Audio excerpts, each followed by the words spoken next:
our listening audience, and I just want to introduce you to our Dr. Connor and our brother Gary. Thank you very much, Willie. We're really excited about the radio show. We want to tell everybody, please feel free to call in at 212-219-9695. And please join us on Facebook Live, facebook.com/Connor, the number 4 kids, Connor 4 kids, so you can see us live. And we have, there's 3 of us in addition to you, Pastor Willie, on the phone. We have myself, Gary Scarano. I'm with Voice of the Kids, but we also have the chairman of Voice of the Kids, Clem Yeboah, and our standing guest from Connor for Kids, Surajit Khanna. We want to talk today about how can we stop violence, how can we stop racism against children specifically. Continue part 2 next week, and we want to talk about how we can stop this racism against children. And Voice of the Kids, which is a nonprofit organization, is all about solutions. We've talked about that before. We're going to say it again. There's a lot of talk about what needs to be done or what should be done, but we need to get to solutions. And I'm hopeful today we're going to get into some of those solutions with our guests. Now, we have heard in the past Dr. Connor quote one of our founding fathers that says, all societies must be governed in one way or another.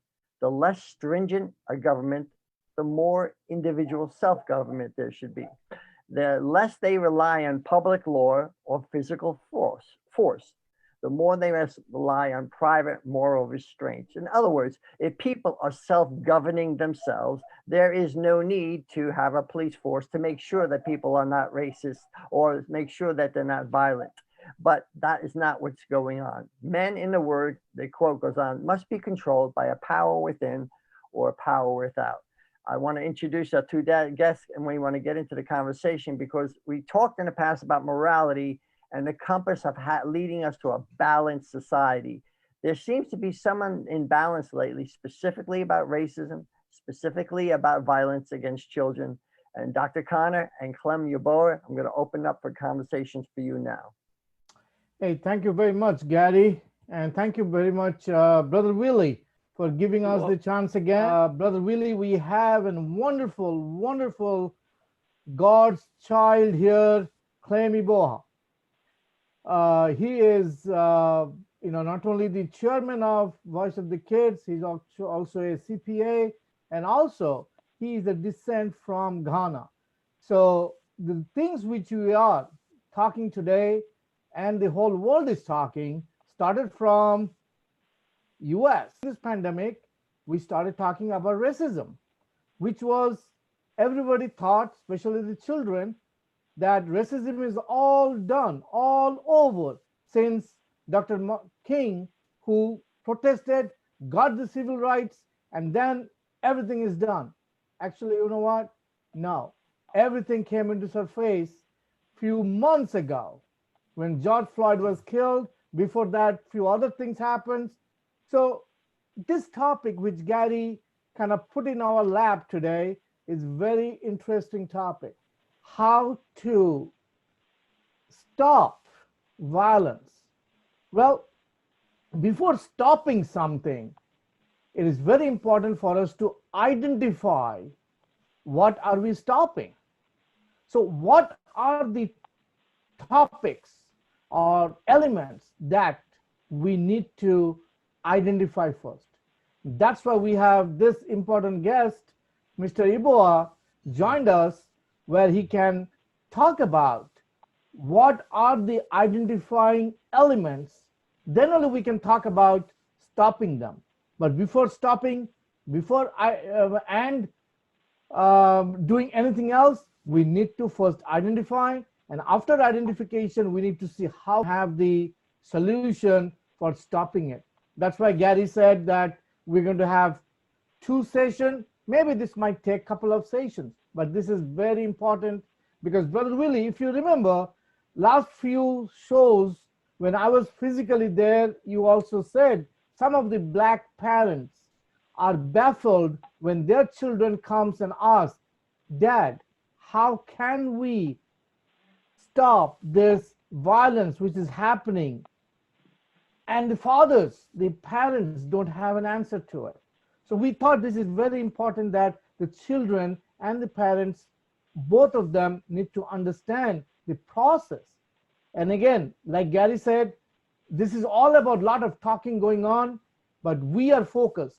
And I love this organization, which they have selected me to be the champion of, the voice of the kids.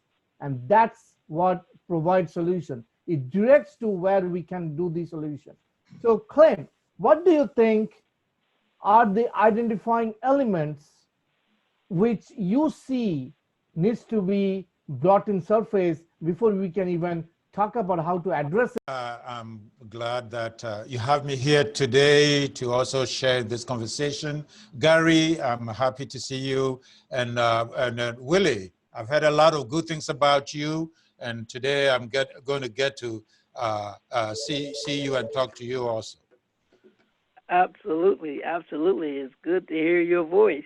Right. When we start to talk about violence, well, a lot of it is, are we talking about domestic violence? Are we talking about, police on children violence? Are we talking about, peer-to-peer violence? Now, a lot of times during these periods, what we've done is we've put a lot of blame on COVID-19. But what I want to do is I want us to peel the layers and go back to the causative factors, the core factors that cause this violence. Okay, one of the biggest factors is family settings. Family settings that facilitate either an abusive parent, an abusive sibling, an abusive relative. Okay. We also talk about employment. When there is not enough income in the family, the chances are that it's a hotbed for violence. We also talk about technology, where we are giving access to technology, video games, online access to do different things. When technology happens, there is, online bullying, for example. Online bullying is also violence. We also talk about gang activity in the streets. So these various violence types almost become intertwined. When the family is unable to do what the family needs to do, then what happens is the kid goes out to the street to look for a substitute family. Okay, so the substitute family is a gang. The gang is providing a little bit of money, it's providing comfort, it's providing an environment where the kid can be himself or herself. And this then becomes a way to get a kid to go out there and do something. So the solution lies in really carefully analyzing some of these factors and coming up with each one with a different solution and each one with a different way of looking at it. First, I'd like, in this current period, we are looking at police on citizen violence. So maybe we should look at police on, on our kids. Let's start from there. The starting point is, if you're a person of color, the minute you step out in the street, you have a lot of things against you to start with. The culture of the Black person is different from the culture of the white person. Some things that you would do which would be acceptable in the white culture may not be acceptable in the Black culture. If you are in a gang that is based on culture, then there are a lot of things that are happening that can influence or change the way you become susceptible to violence. I just want to open that and let us take a look at that and see where we can go with that. Dr. Khanna, what do you see as a way for us to stem the authority, meaning in this case, maybe police, maybe teachers, maybe anybody in authority? How do we stem that violence against the child? Is there a clinical situation? Is there a professional help? What is it that we need to do? Well, thank you very much, Clem, for bringing up some of these topics about what are the violations or what are the violence. And you are bringing up a point here about police.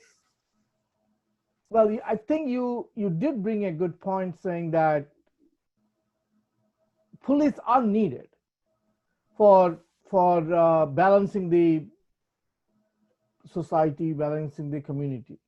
But at the same token, we have to be very educative to our children that police also needs proper guidance in order for them to stop doing the violence, to stop this violence. So to answer your question that what the police should do or what type of things we should be looking, this is something which a very vague and controversial topic today, because whatever is happening in the country, started with this George Floyd, and then, but that doesn't mean that the violence is only for the racism.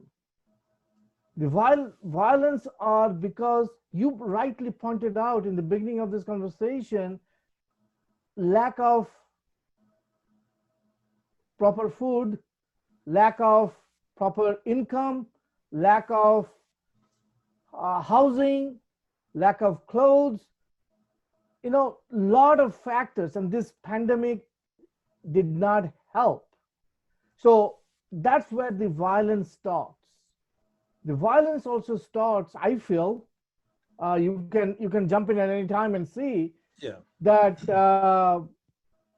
when the children looking at the media today, the technology today, and seeing that